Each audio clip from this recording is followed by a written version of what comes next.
We need justice for her அப்படின்னு சொல்லி ஜஸ்டிஸ்ல இருக்கக்கூடிய அந்த பொண்ணோட பேர் மட்டுமே மாறுதே தவிர ஆனா அந்த ஜஸ்டிஸ்ங்கிறது மாற மாட்டேங்குது. அந்த பொண்ணோட கேரக்டர்னால தான் இது நடந்துச்சு, அது நடந்துச்சு, இது நடந்துச்சு. என்ன 10 வயசு பொண்ணு என்னடா பண்ணிருக்கீங்க?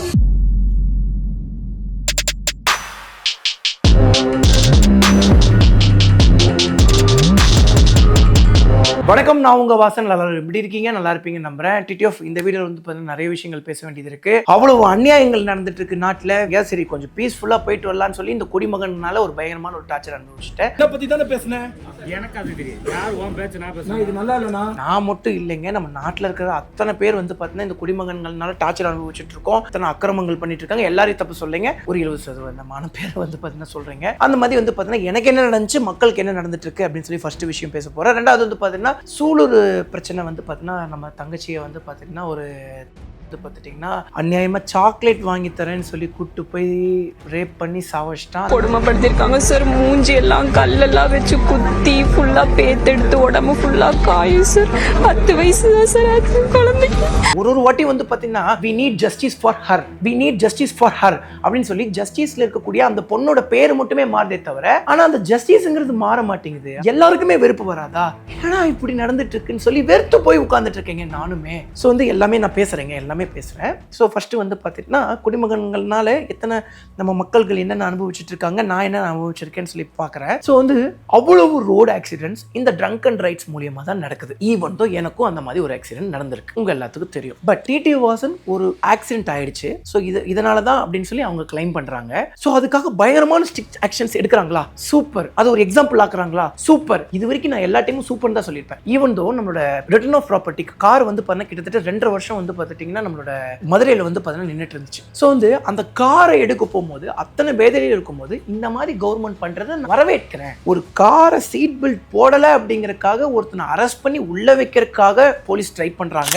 அதே பட்சத்தில் காரை சீஸ் பண்ணி 2 வருஷம் வச்சிருக்காங்க. அது நல்ல விஷயம். பட் அதே மாதிரி அந்த கடுமையான சட்டங்கள் எல்லாத்துக்கும் வரணும். இது எப்படி இருக்குன்னாங்க, ஹெல்மெட் போடாம வர்றவனை மட்டும் வந்து பார்த்தீங்கன்னா இரும்பு கரம் கொண்டு அடக்கிட்டு கொலை பண்றவன், ரேப் பண்றவன், பொண்ணுங்களை வந்து இது பண்ணுறவன், குடிச்சிட்டு பிரச்சனை பண்ணுறவன், குடிச்சிட்டு ஆக்சிடென்ட் பண்ணுறவன் மேலே கண்டுக்கிறதே கிடையாது. கண்டுக்கிறாங்க, பட் அப்படி தான் போர்ட்ரேட் ஆகுது. ஸோ ஈவன் வந்து பார்த்தீங்கன்னா இந்த ஒரு நம்ம தங்கச்சி சூலூர் பிரச்சனை கூட வந்து பார்த்தீங்கன்னா கடைசியில் எனக்கு தூக்கு தண்டனை கொடுத்துருவாங்க நம்பிக்கை இருக்குது. இப்போ எல்லாருமே வந்து தூக்கு தண்டனைகள் கொடுக்க ஆரம்பிச்சிட்டாங்க. ஸோ வந்து இது இன்னும் கண்டினியூ ஆகணும். பட் இது மட்டுமே பத்தாது. ஸோ வந்து அது என்னவா மாறணும்னு நான் ஆசைப்படுறேன்னு வந்து பார்த்துட்டிங்கன்னா, நான் கேள்விப்பட்ட வரைக்கும் அரப் கண்ட்ரீஸில் எப்படி ரோட்டில் வச்சு வந்து பார்த்தீங்கன்னா அவங்களுக்கு தண்டனையை நிறைவேற்றுவாங்களோ அதே மாதிரி இந்த தூக்கு தண்டனைங்கிறது பப்ளிக் வச்சு வந்து பாத்தீங்கன்னா பண்ணிட்டாங்க. அப்படிங்கிற பட்சத்துல பொதுமக்களுக்கெல்லாம் ஒரு பயம் வரும். வந்து குடிகாரர்களால ஆக்சிடென்ட்ஸ் நடக்குது. ரெண்டாவது வந்து பாத்துட்டீங்கன்னா பாட்டில் எல்லாம் வந்து பாத்துட்டீங்கன்னா உடஞ்சு கீழே கிடக்கும். எது? சரக்கு பாட்டில்ஸ். சரிங்களா? நடந்து வரும்போது வந்து பாத்தீங்கன்னா காலை கிழிச்சிருக்கும். எத்தனை பேருக்கு கிழிச்சிருக்கு? எனக்கும் கிழிச்சிருக்கு. அதையும் நான் வீடியோல சொல்லியிருக்கேன். ப்ளீஸ் தயவு செஞ்சு இந்த மாதிரிலாம் நடக்குது, கவர்மெண்ட் இதுக்கு ஸ்ட்ரிக்டா ஆக்ஷன் எடுங்கன்னு சொல்லி ஒரு 3 வருஷத்துக்கு முன்னாடி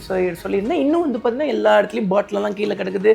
இத்தனைக்கும் வந்து பாத்தீங்கன்னா நான் ஸ்லிப்பர் போட்டு நடந்து போய் ஸ்லிப்பர் கிழிச்சு காலை கிழிச்சு ஒரே ரத்தமோ ரத்தம், அத்தனை ரத்தம் போச்சு. ஸோ இந்த மாதிரி தான் வந்து பார்த்தீங்கன்னா பல பொதுமக்கள் பிரச்சனைகளை உள்ளாராங்க. மூணாவது வந்து பார்த்துட்டிங்கன்னா வயநாடுக்கு வந்து பார்த்துட்டிங்கன்னா வெள்ளத்தினால வந்து பார்த்தீங்கன்னா நிவாரணம் கொடுக்க கொஞ்சம் நிறைய பொருட்கள் எடுத்துட்டு நிவாரணம் கொடுத்துட்டு கர்நாடகா வழியாக வந்து பார்த்துட்டிங்கன்னா தமிழ்நாட்டுக்கு வந்துட்டு இருந்தோம்னு நினைக்கிறேன். ஆமாம். அப்போ வந்து கர்நாடகாவில் ஒரு பகுதியில் வந்து பார்த்துட்டிங்கன்னா நாங்கள் ஜாலியாக குளிச்சுட்டு இருந்திருப்போம். அந்த ஒரு பைத்தியக்காரன் வந்து பார்த்தீங்கன்னா தான் லோக்கலுங்கிறதுனால வந்திருக்கிற டூரிஸ்ட் கிட்ட ஏய் நான் கெத்துடா அப்படிங்கன்னு காட்டிக்கிறதுக்காக நார்மலாகவே எல்லாருக்குள்ளேயும் அந்த எண்ணங்கள் இருக்கும். பட் இந்த போதை போட்டதுனால ரொம்ப திமிரு பிடிச்சி அவன் வந்து என்னென்னமோ பண்ணி ஒரு கம்பி எடுத்துட்டு என் வயிற்றுல சொருகிட்டான். ஆனா காட்ஸ் கிரேஸ் நம்ம அவ்வளவு நல்லதுங்கள் செய்யறோம்ல.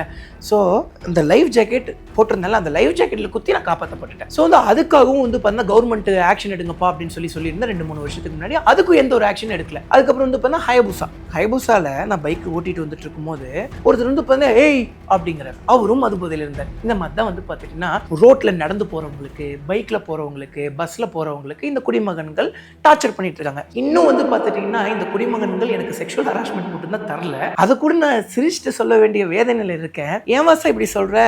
ஆம்பளைக்கு எப்படி வாசா செக்ஷுவல் ஹராஸ்மெண்ட்னா அப்படிதாங்க நடந்துட்டு இருக்கு. ஒரு கமெண்ட் வந்து பார்த்துட்டீங்கன்னா ஒருத்தர் போட்டிருந்தாரு, சனியனே மீசையை கீசையே வலிச்சுட்டு தண்ணிக்குள்ள இறங்கிடாத, பொண்ணுன்னு நினைச்சிட்டு உன்னை வந்து ரேப் பண்ணிட போறாங்க அப்படின்னு சொல்லி. நான் முடிய கட் பண்ணணும் அப்படிங்கறக்காக சொன்னாரா, இல்ல அப்பீரியன்ஸை வச்சு ஜட்ஜ் பண்ணி திட்டினாரா, இல்ல நாட்டுல நடக்கிற ஒரு வேதனையை வந்து அவர் எப்படி ஆதங்கத்தை இது பண்றதுன்னு தெரியாம கமெண்ட்ஸ்ல சொன்னாரான்னு தெரியல. பட் எனக்கு தோணுனது, ஒருத்தங்களை திட்டணும்னாலோ சும்மா சொல்றதே இவ்வளவு அசால்ட்டா போயிடுச்சுல, டே முடிய வெட்டுறா இல்லைன்னா பொண்ணு நினைச்சு ரேப் பண்ணிட போறாங்க அப்படிங்கிறது நாட்டு மக்களாகிய நம்ம எல்லாத்துக்கும் இது ஒரு அசிங்கம். ஒரு பையன் முடி லென்த்தா வளர்த்துட்டான் கூட அவனுக்கு வந்து பார்த்தீங்கன்னா இந்த நாட்டில் வந்து சேஃப்டி இல்லைன்னு இது மென்ஷன் ஆகுது. ஒரு காரணங்கள் சொல்றாங்க, வந்து ஒரு பொண்ணோட ட்ரெஸ்ஸுனால தான் வந்து பார்த்தீங்கன்னா அந்த பொண்ணுக்கு இது நடந்துச்சு, அந்த பொண்ணோட கேரக்டர்னால தான் இது நடந்துச்சு, அது நடந்துச்சு, இது நடந்துச்சு. இல்லை 10 வயசு குழந்தை என்னடா பண்ணிருக்கோம்? இந்த மாதிரி ஒரு தவறு செஞ்சா இந்த மாதிரி ஒரு பெரிய ஒரு விளைவு வரும்னு தெரியணும், ஓப்பனா தெரியணும். இந்த மாதிரி தூக்கு தண்டனை கிடைச்சிடும்னு சொல்லி இல்லை, பொதுவா ஒரு இடத்துல தூக்கு போடணும். இது வந்து நம்ம சிஸ்டம்ல வர்றது ரொம்ப கஷ்டம். மக்கள் எல்லாரும் அதை ஆசைப்படுறாங்கன்னா கண்டிப்பா ஆட்சியாளர்கள் கண்டிப்பா அதுக்கு அமலுக்கு கொண்டு வருவாங்க. அதுதான் என்னோட வேண்டுகோள். வாசா, உனக்கு மட்டும் எப்படி காலை கிளிக்கும், ஆயபுஸ்ல போகும்போது ஒருத்தர் சண்டை போடுவான், நீ எங்கேயோ ஒருத்தர குளிக்க போனா சண்டைக்கு வருவான், கல்யாண ஃபங்க்ஷனுக்கு போனா அங்க சண்டைக்கு வருவான், நீ மட்டும் வண்டி ஓட்டும்போது ஆக்சிடென்ட் நடக்கும்னா எனக்கு மட்டும் நடக்கிறது இல்லைங்க. பொதுமக்கள் எல்லாத்துக்கும் நடந்துட்டு தாங்க இருக்கு. பொதுமக்கள் நீங்க ஒவ்வொருத்தங்க கிட்டையும் போய் கேட்டீங்கன்னா ஒவ்வொருத்தவங்களும் ஒவ்வொரு ஸ்டோரி சொல்லுவாங்க. இதுதான் நடந்துட்டு இருக்கு. ஸோ வந்து நம்ம தமிழ்நாடு முதல்வர் ஏன் விஜயண்ணா கிட்ட நான் என்ன கேட்டுக்கிறேன் ஒரு ரெக்வஸ்டா அப்படின்னா, அண்ணன் வந்து கிட்டத்தட்ட 700 டாஸ்மார்க் பக்கம் வந்து பார்த்தீங்கன்னா மூடுறாங்க, 700 800 900 டாஸ்மார்க் பக்கம் மூடுறாங்க அப்படின்னு சொல்லி. ஸோ அதே மாதிரி எவ்வளோக்கு முடியுமோ அவ்வளோக்கு இந்த டாஸ்மார்க் எல்லாத்தையும் மூடி யாருக்கும் பாதிப்பு இல்லாமல் எவ்வளோக்கு இந்த ட்ரக் ஃப்ரீ சொசைட்டியாக நம்ம இதை மாத்திரமோ அவ்வளோக்கு நல்லது. நாட் ஓன்லி ட்ரிங்க்ஸை மட்டும் சொல்ல, நான் கஞ்சா இந்த மாதிரி மற்ற எல்லா ட்ரக்ஸுமே தான் நான் மீன் பண்ணுறேன்.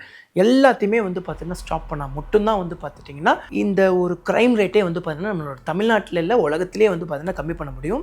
வந்து நான் வந்து பார்த்தீங்கன்னா ஒரு டைம் பிரிசன் எக்ஸ்பீரியன்ஸ் பண்ணியிருக்கேன் இல்லைங்க.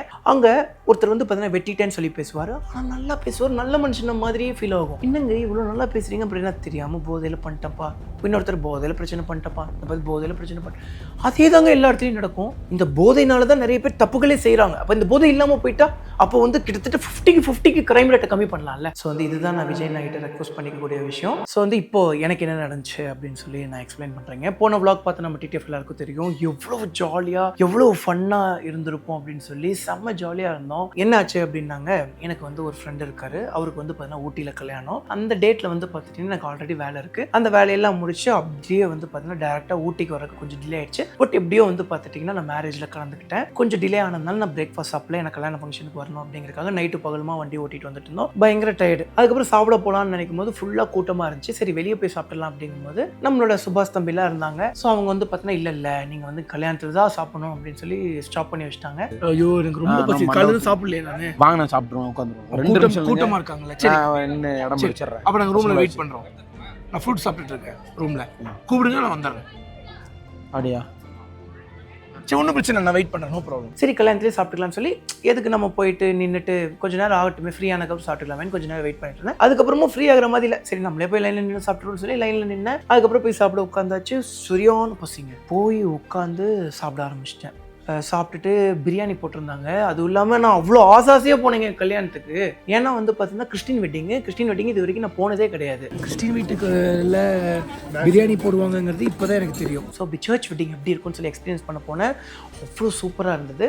ஸோ வந்து சர்ச் வெட்டிங்லாம் முடிச்சுட்டு அவ்வளோ பசியில் வந்து பார்த்தீங்கன்னா நான் சாப்பிட்டுட்டு இருக்கேன். எல்லாம் ஜாலியாக இருந்தோம். அப்புறம் vlog பண்ணிட்டு இருந்தோம். vlogலாம் ஆஃப் பண்ணி வச்சுட்டு சாப்பிட்டுட்டு இருக்கும்போது வந்து பார்த்தீங்கன்னா நிறைய மக்கள் வந்து என் கூட நிறைய பேர் ஃபோட்டோ எடுத்துக்கிட்டாங்களா. அந்த மாதிரி வந்து பார்த்தீங்கன்னா 2 பேர் வந்து பார்த்தீங்கன்னா பின்னாடி நடந்து போயிட்டு இருந்தாங்க. நடந்து போயிட்டு இருந்தா நமக்கு நல்லாவே கேட்கல. அந்த மாதிரி நடந்து போயிட்டு இருந்தாங்க. நான் பாட்டுக்கு சாப்பிட்டுக்கிட்டே இருந்தேன். எல்லாரும் இருக்காங்க கூட வந்து பார்த்தீங்கன்னா நம்ம டீம் இருக்காங்க. அது போக வந்து பார்த்தீங்கன்னா இன்னும் நிறைய சொந்தக்காரங்கெல்லாம் உட்காந்து சாப்பிட்டு இருக்காங்க. அப்படி இருக்கும்போது வந்து பார்த்துட்டிங்கன்னா ஒரு அண்ணன் வந்து பார்த்தீங்கன்னா டிடிஓ வசன்றா வாடா ஃபோட்டோ எடுத்துக்கலாம் அப்படின்னு இவர் வந்து இன்னொருத்தர்கிட்ட சொல்லியிருக்காரு. அதுக்கு அவர் இருந்துட்டு வந்து பார்த்தீங்கன்னா அவன் கிடக்குறான் அப்படின்னு சொல்லிட்டாரு. எனக்கு அது நல்லா கேட்டுருச்சு. எனக்கு அந்த வார்த்தை ரொம்ப நல்லா கேட்டுருச்சு. ஆனால் அது அந்த 2 பேரில் யாருன்னு சொல்லி எனக்கு தெரியல. திரும்பி இதில் யார் அப்படின்னு சொல்லி கேட்டேன். எல்லாரும் ஒருத்தவங்களை காமிச்சாங்க. இன்னொருத்தர் வந்து கிளம்பிட்டார். அவரே வந்து பார்த்தீங்கன்னா 2 வாட்டி வார்த்தையை பிரயோகிச்சிருக்காராம். ஒன்று வந்து பார்த்தீங்கன்னா என் காதில் கேட்கணும் அப்படிங்கிறக்காக, இன்னொன்று கேஷுவலாக முன்னாடி சொல்லியிருக்காராம். இந்த மாதிரி டிடிஓஸோட ஃபோட்டோ எடுக்கணும்னு சொன்ன உடனே அவன் கிடக்குறான் பிச்சைக்காரன் அப்படின்னு சொல்லி ஒரு வார்த்தையை யூஸ் பண்ணியிருக்காராம். அது வந்து கொஞ்சம் மெதுவாக தான் பேசியிருக்காராம். அப்புறம் என்ன கிராஸ் பண்ணும்போது மறுபடியும் ஒரு அழுத்தி சொல்லியிருக்காராம். இப்போ போகும்போது அவர் சொன்னாரு டிடிஓ வாசனா, டிடிஓ வாசன்றாரு. அந்த இல்லைண்ணா அதுக்கு முன்னாடி அந்த பிச்சைக்கார பையனா இல்லை இங்கே பிச்சைக்காரனாவே இருந்துட்டா என்ன, ஏழையாவே இருந்துட்டு போறேனே, அதனால இங்க என்ன, அதனால பிச்சைக்கார பையன் சொல்லலாமா? அது எவ்வளவு தப்பான வார்த்தை. அந்த தப்பான வார்த்தைக்காகவே நாங்கள் கேட்டிருக்கணும். ஆனால் அவர் அந்த வார்த்தை சொன்னது மட்டும் என் காதில் விழுந்தது. அதனால வந்து பார்த்தீங்கன்னா நான் கேட்டது வந்து பார்த்தீங்கன்னா கண்ணா பின்னமா கேட்டேன். அதுக்கப்புறம் அந்த ஆள் ஒரு வார்த்தையும் பேசல. நீ என்னடா செய்வ? நீ என்ன செய்வ? நீ தானே இப்ப பேசின வார்த்தை. என்ன செய்வ நீ? நீ என்ன செய்யற? நான் என்ன செய்யறேன்னு காட்டுடா. என்னடா இது மரியாதை இருக்கா? அடிதடியா மாறி இருக்குமா வாசா அப்படின்னா கிடையாதுங்க. நான் அப்படி யாரையும் வந்து பார்த்தீங்கன்னா முதல்ல கை வைக்கிற ஆள் கிடையாது. ஸோ வந்து என்னை யாராவது தாக்கிட்டாங்கன்னா என்னோட தற்காப்புக்காக நான் தாக்குவேனே தவிர எனக்குன்னு ஒரு ஃபேமிலி ஆகிப்போச்சு.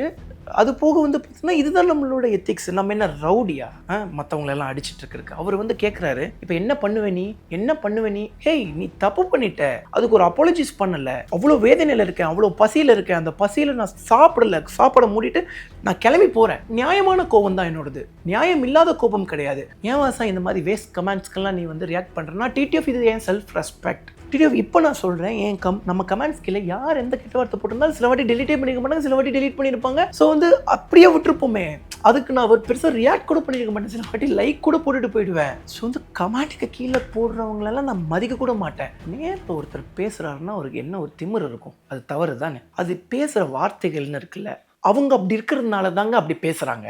பேசினதுக்கப்புறம் தான் நான் பேசினேன். ஸோ நானும் பேசிகிட்டே இருந்தேன். அப்புறம் வந்து பார்த்தீங்கன்னா அந்த ஆள் அந்த எடுத்துட்டு கிளம்பிட்டார். எனக்கு வந்து பார்த்தீங்கன்னா அதுக்கான ஒரு பதில் வேணும். மறுபடியும் வந்து அந்த ஆளை தேடினேன். அந்த ஆள் வந்து பார்த்தீங்கன்னா காணாமல் போயிட்டார். மறுபடியும் வந்து பார்த்தீங்கன்னா நான் ஃபோட்டோ வந்து பார்த்துட்டிங்கன்னா நம்ம தம்பிங்களுக்கு காமிச்சு அவங்க எனக்கு வேணும், அவங்க கிட்ட நான் பேசணும் அப்படின்னா. ஆனால் இந்த பேசிட்டேன் யாருன்னு கண்டுபிடிச்சிட்டேன், டிரைவர்னே, கார் டிரைவர்னே. டேய் ஐயோ, டிரைவராக இருந்தால் கூட நான் அந்த வார்த்தையை பிரயோகிச்சிட மாட்டேன். நீங்க ஏன் டிரைவரு அப்படின்னு சொல்லி இறக்கி பேசுறீங்க? அப்புறம் வந்து பார்த்தீங்கன்னா அவர் வந்து என்கிட்ட சாரி கேட்குறேன்னு சொல்லிட்டாரு. அப்புறம் வந்து சாரி கேட்க வந்து அவங்க வர வச்சாங்க. நீங்க தான் வாசன் சொன்னதா அவர்கிட்ட? எப்ப நீங்க இல்ல, சரி சரி சொல்லுங்க. நடந்த என்னன்னா, இங்க வேற ஒரு டிரைவர் மேல நாங்கெல்லாம் கோவத்துல இருந்துட்டு போங்க. சரி, யோ எனக்கு கோவம் தான்யா, எனக்கு கோவம் தான். என்ன சொன்னா அப்படிதான் நான் கோவப்படுவேன். நீ குடிச்சிட்டு ஆயிடாத. இல்ல நீங்க ஒரு மாதிரி பேசிட்டு இருக்கீங்க. யோ ஆமா குடிச்சு ஆளு சரக்கு நீ குடிச்சிக்கல. அப்ப நீ குடிக்கல. இப்ப நீ குடிச்சிருக்கியா குடிக்கலையா? யோ என் வயசுக்கு மரியாதை, செயலுக்கு தான் மரியாதை, செயலுக்கு தான் மரியாதை. உனக்கு புரியலையா? ஒன்னும் புரியாது எனக்கு, தேவையில்லை. ஏன்னா சாரி கேட்கறேன்னு கூப்பிட்டு வந்துட்டு என்னடா அவன் இவ்வளவு பேசுறான்? நீங்க வந்து சாரி கேட்கற மாதிரி நீங்க எவ்வளவு பேசுறீங்க? ஏய் நீ வந்த உடனே நீ சொல்லிருக்கணும், அண்ணா உங்களுக்கு தெரியாம வார்த்தை பேசிட்டேன்னு சொல்லி இருந்திருக்கணும். நானும் மரியாதைக்கு உங்க வயசுக்கு மரியாதை கொடுக்கேன். டேய் மரி கொடுத்தடா நீ, செயலுக்கு தான்டா மரியாதை. அண்ணா சாப்பிட்டுட்டு இருக்கேன் பிச்சைக்கார. இங்க வாங்க நானும் தான் காதல கேட்டேன். அப்ப நான் ஜீவடா, அண்ணா நான் ஜீவடா, அங்க இருந்து 5 பசங்க சேவுடா. என்ன தனவட்டா இருக்கா? ஒரு தடவை காதல சொல்றீங்க. அண்ணா தப்பு பண்ணது நீ. விட மாட்டேங்கறல. அண்ணா ஆனாலும் வந்து பார்த்தீங்கன்னா அவர் பேசுறது நான் காது கொடுத்து வாங்கலை தான். என்னால் அந்த கோவத்தை வந்து பார்த்துட்டிங்கன்னா என்னால் கண்ட்ரோலே பண்ண முடியல. என்னோட கோபம் நியாயமானது தான், பட் இருந்தாலும் கொஞ்சம் பொறுமை வேணும். அவர் ஒரு வாட்டி தான் பேசினார், நான் வந்து பார்த்தீங்கன்னா அத்தனை வாட்டி பேசிட்டேன்.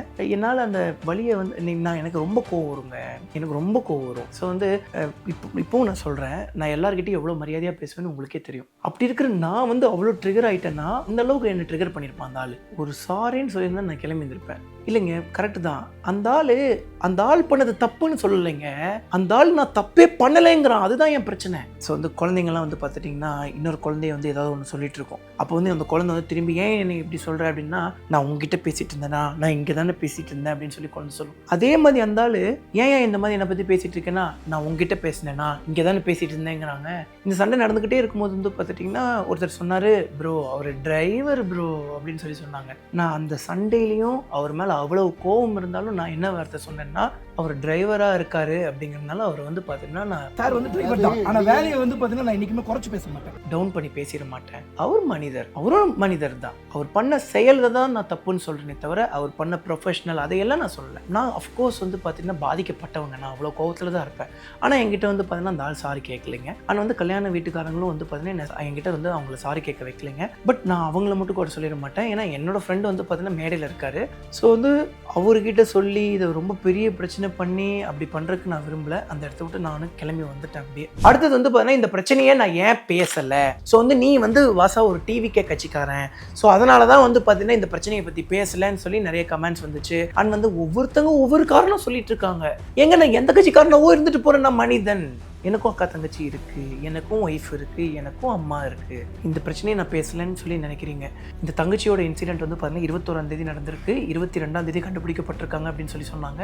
எனக்கு இந்த இன்சிடென்ட் நடந்தது 21ஆம் தேதி. இன்றைக்கி நான் வீடியோ ஷூட் பண்ணிட்டு இருக்கிறது வந்து பார்த்துட்டிங்கன்னா 26ஆம் தேதி. அந்த ஒரு இன்சிடென்ட் நடந்துருச்சுங்களா. ஆல்ரெடி நான் தூங்காமல் தானே வந்துட்டு இருந்தேன். அப்படியே வந்து பார்த்துட்டிங்கன்னா அப்படியே டயர்டாக நான் சண்டை போட்டு மறுபடியும் வந்து பண்ண தூங்காமையே கோயம்புத்தூருக்கு வந்து அதுக்கப்புறம் ரெஸ்ட் எடுத்து அதை பற்றியே நான் நினச்சிட்டே இருந்தேன். நான் பெருசாக வந்து ஃபோனே யூஸ் பண்ணுறது இல்லை. வந்து இல்லை டீம் செட் பண்ணிட்டேங்க. ஸோ வந்து உங்களுக்கு கரெக்டான டைமில் வீடியோஸ் எல்லாம் கரெக்டாக ரெகுலராக வரும். அண்ட் வந்து இப்போ டீம் ஹேண்டில் பண்ணுறாங்க. டீம் ஏதாவது மிஸ்டேக் பண்ணாங்கன்னா கண்டிப்பாக வந்து பார்த்துட்டிங்கன்னா நீங்கள் மென்ஷன் பண்ணுங்கள், கமெண்ட்ஸ்லேயே மென்ஷன் பண்ணுங்கள். அதை வந்து பார்த்தீங்கன்னா நாங்கள் எடுத்துக்கிறோம். நான் வந்து வீடியோ மட்டும் ஷூட் பண்ணி கொடுத்துருவேன், மித்ததெல்லாம் வந்து பார்த்தீங்கன்னா பசங்க பண்ணிவிடுவாங்கங்க. நான் மக்கள் சைடு நின்றுட்டுருக்கேன், நானும் மக்களில் ஒருத்தன் தான். அப்படி இருக்கும்போது எனக்கும் ஒரு பிரச்சனை நடந்துருச்சு. அந்த பிரச்சனையிலேயே நான் இருக்கும்போது இந்த பிரச்சனையை பேசல, நீ இதுக்கு அது இதுன்னு சொல்லி அடிக்கிறாங்க. ஸோ இந்த மாதிரி தான் ஒவ்வொருத்தவங்களுக்கும் ஒரு பிரச்சனைகள் இருக்கும். பட் எல்லாரும் எல்லா விஷயங்களும் பேசணும். நான் எல்லா பிரச்சனையும் பேசுறதுக்காகவே ஒரு தனி சேனலில் கம்முன்னு ஆரம்பிச்சிடலாமான்னு யோசிச்சுட்டு இருக்கேன். ஸோ வந்து நான் கவர்மெண்ட் கிட்ட என்ன ஒரு ரெக்வஸ்ட் கேட்டுக்கிறேன்னா, ஸோ வந்து எனக்கு விஜயண்ணா ஆட்சி மேலே ஒரு மிகப்பெரிய நம்பிக்கை இருக்குது. விஜயண்ணா வந்து பார்த்துட்டிங்கன்னா இது எல்லாத்துக்கும் முற்றுப்புள்ளி வைப்பாருன்னு சொல்லி நான் நம்புகிறேன். ஸோ வந்து இந்த போதை பழக்கத்துக்கு அடிக்ட் ஆகிட்டு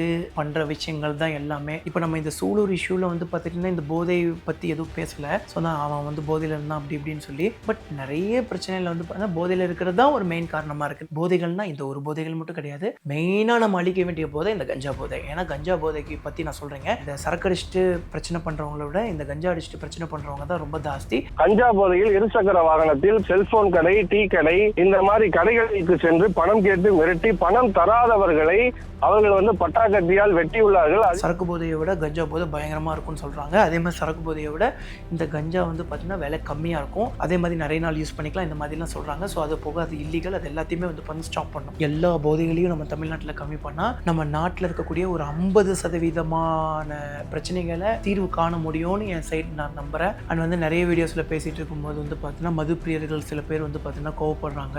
ஸோ வந்து நாங்கள் அப்படி இல்லைங்க, நான் எல்லாரையுமே சொல்லலைங்க. ஸோ வந்து 100% வந்து பார்த்தீங்கன்னா ஆல்கஹால் கன்சியூம் பண்ணுறாங்கன்னா அதில் ஒரு 50-60% பேர் இப்படி தான் இருக்காங்க. சரக்கடிச்சிட்டா நான் தாங்கிற மாதிரி இருக்காங்க. மீதி 40% மக்களை சொல்லலை.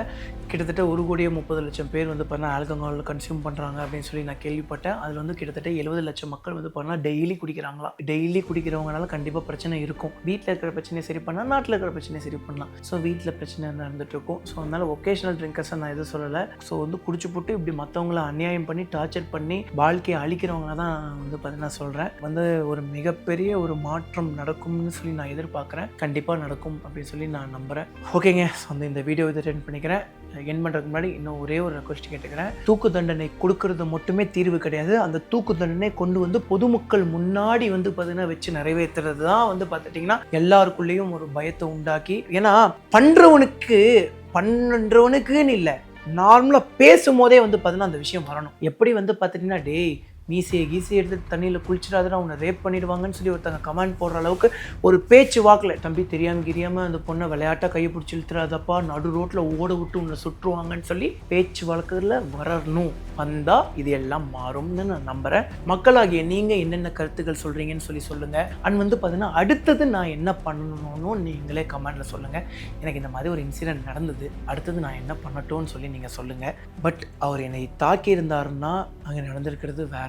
அண்ட் வந்து ஏன் சார் நீ போலீஸ் கேஸ் கொடுக்கக்கூடாது அப்படின்னு சொல்லி யாராவது கேட்கலாம். டிடிஎஃப் போலீஸ் கேஸ் கொடுத்தா என்னங்க ஆகும்? மறுபடியும் அவர் பண்ணது தப்புன்னு சொல்லி அவர் உணர போகிறது கிடையாது. என்னோட டைம் வேஸ்ட், மணி வேஸ்ட், எல்லாமே வேஸ்ட். என்னோட டைமை தான் நான் வந்து பார்த்தீங்கன்னா இப்போ ரொம்ப ப்ரிச்சியஸாக பார்த்துட்டு இருக்கேன். அப்படி இருக்கும்போது என்னோட டைம் வேஸ்ட் ஆச்சுன்னா அது எப்படிங்க? மறுபடியும் நாங்கள் போகணும், அங்கே ரொம்ப நேரம் நிற்கணும். ஸோ வந்து ஓகே, ஸோ வந்து இந்த வீடியோ இதை எண்ட் பண்ணிக்கிறேன். பட் எல்லாமே மாறும் அப்படின்னு சொல்லி நான் நம்புகிறேன். ஏன்னா எல்லாமே மாறிட்டுருக்கு, நம்ம நாட்டில் எல்லாமே மாறிட்டுருக்கு. கண்டிப்பாக அதுவும் மாறும் நான் நம்புறேன். ஓகேங்க, ஸோ வந்து இந்த வீடியோ இதை ரெண்ட் பண்ணிக்கிறேன். நம்ம வீடியோ சப்ஸ்கிரைப் பண்ணால் பார்த்துருந்தீங்கன்னா மறக்காம சப்ஸ்கிரைப் பெல் ஐகான் தட்டி இருக்கும். கண்டிப்பாக போயிட்டு கேர் உள்ள வேகமாக போட்டு சேஃபாங்க. அதே மாதிரி ஹெல்மெட் போட வேண்டியிருக்காதீங்க. பை டிடிஎஃப் லவ் யூ பார்த்து பத்திரமாக சேஃபாக இருங்க. Love you so மச்சுங்க.